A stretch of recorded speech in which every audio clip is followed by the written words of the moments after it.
One of the most amazing lines in all of the Bible is three simple words. It says, God is love. Now I want you to think about that for just a moment. God is not merely loving, that would be an adjective describing a behavior. It says God is love, a noun, more or less his essential character, who and what God is. Now, as somebody who has the privilege of traveling all over the world, teaching and preaching, a question that I get asked literally everywhere I go, whether it's a small town or a big city, in every country, on every continent, people ask the question, if God is so good as you say He is, as good as Scripture says He is, then why is there so much pain, suffering, sickness, death, and disease in the world? And it's a good question. It's a great question, in fact. And the answer, strangely enough, actually resides in those three words. God is love. Think about this for just a moment. Love requires freedom, doesn't it? If we were to force ourselves on someone, force them to be intimate with us, the word for that is actually rape, and that's not a pretty word, it's an ugly word. And God is not a divine rapist. So, in order for God to be love and to ask for love in return, He has to give freedom. Love requires freedom. But something follows from that, and that is that freedom involves risk. And isn't that true?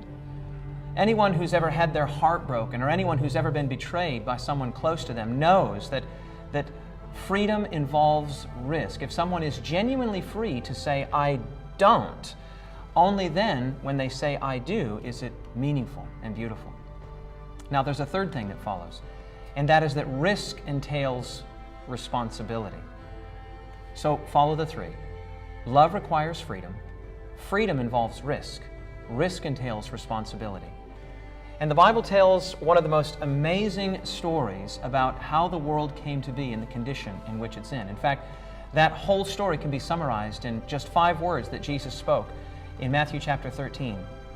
In response to a parable that He told in which there was a field that was planted with good seeds, and all of a sudden these weeds began to come up. The laborers in the parable, the story, they came to the landowner, Jesus, and they said, where did the weeds come from? And Jesus' response was, an enemy has done this. 5 words.